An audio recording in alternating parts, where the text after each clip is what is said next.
I hate plan B. Everything I ever did, the thing that I heard out of people's mouth was, that's impossible. That can't be done. Or no. We have so many doubters, the no-sayers. We have so many of those people that say no and you can't do it, that's impossible. But when you start doubting yourself, that's very dangerous. Because now what you're basically saying is that if my plan doesn't work, I have a fallback plan, I have a plan B. You're taking away now that thought and that energy from plan A. So whenever someone said to me, it can't be done, I heard it can be done. When they said no, I heard yes. And when they said it's impossible, I heard it is possible. Because I am a strong believer. I'm telling you, I've never ever had a plan B. I made a full commitment that I'm gonna go and be a bodybuilding champion. I made a full commitment that I'm gonna be in America. I made a full commitment that I'm gonna get in the show business and I'm going to be a leading man. No matter what it takes, I will do the work. And it's very important to understand that we function better if there is no safety net, because plan B becomes a safety net. It says that if I fail, then I fall and I get picked up and I have something else there that will protect me. What is if I fail, then I don't have anything else? Well, let me tell you something, don't be afraid of failing, because there's nothing wrong with failing. So people always ask me, when they saw me in the gym in the pumping iron days, they say, why is it that you're working out so hard? 5 hours a day, 6 hours a day, and you have always a smile on your face. Why is that?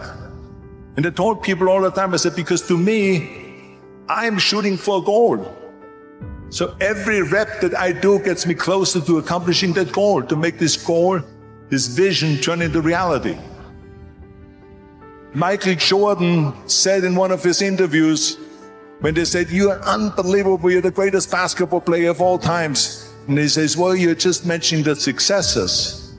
But he says, for me to become the greatest basketball player, I missed 9,000 shots when I was playing basketball at the NBA games. Does it make him a failure? No.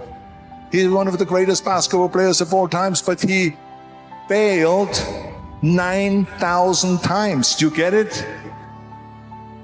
We all fail. It's okay. What is not okay is that when you fail, you stay down. It's all about the hard work that you put in. 74% hate their job in America. The majority of people don't like what they're doing because they're really not doing it because they didn't have a goal and they followed this goal. They just aimlessly drift around and then all of a sudden there's a job opening, so they get that job because you have to work. But then when you work, it's a chore. It's work. It's not fun.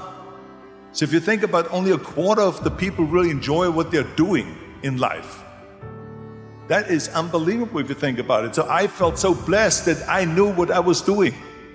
It's like a medical student that studies and knows he wants to become a doctor. You know where to go. You see, if you don't have a vision of where you go, and if you don't have a goal where you go, you drift around and you never end up anywhere. It's like you can have the best ship in the world, you can have the best airplane in the world. If the pilot or the captain doesn't know where to go, it will just drift around. It will not end up anywhere, or most likely in the wrong place. And I didn't really like Austria when I grew up. I couldn't wait to get out of there. I couldn't see myself becoming a farmer or a worker in a factory or anything like that. Even though my parents wanted me to stay there and have a normal life. But that was their vision, not mine. My vision was totally different. I felt that I was born for something special, for something unique, for something big. Do you know how great it felt that I knew where I was going? Imagine the majority of people don't know where they're going. I knew where I was going. So it was just a question of how do you do it? I'm shooting for a goal. In front of me is the Mr. Universe title. So every rep that I do gets me closer to accomplishing that goal, to make this goal, this vision turn into reality. Every single set that I do, every repetition, every weight that I lift will get me a step closer to turn this goal into reality. So I couldn't wait to do another 500-pound squat. I couldn't wait to do another 500-pound bench press. I couldn't wait for the next exercise. Maybe it has never been done before. That's perfectly fine with me. But I'm gonna do it. And I did not listen to the naysayers. With the age of 20, I went to London and I won the Mr. Universe contest as the youngest Mr. Universe ever. And it was because I had a goal. If I would have listened to the naysayers, from bodybuilding to show business to politics, I would not be standing here today, talking to you. So this is why I say don't listen to the naysayers. I've never ever had a plan B. I would do the work over and over and over until I get it. It is very dangerous to have a plan B because you're cutting yourself off from the chance of really succeeding. And the reason, one of the main reasons why people want to have a plan B is because they are worried about failing. We all fail. Winners will fail and get up, fail and get up, fail and get up. You always get up. That is a winner. That is a winner. We all have losses. This is okay. And this is why I say don't be worried about losing, because when you're afraid of losing, then you get frozen. In order to perform well in anything, if it's in boxing or if it is on your job or with your thinking, is only happening when you relax. It's okay to fail. Let's just go all out and give it everything that you got. That's what it is all about. So don't be afraid to fail. It's all about the hard work that you put in.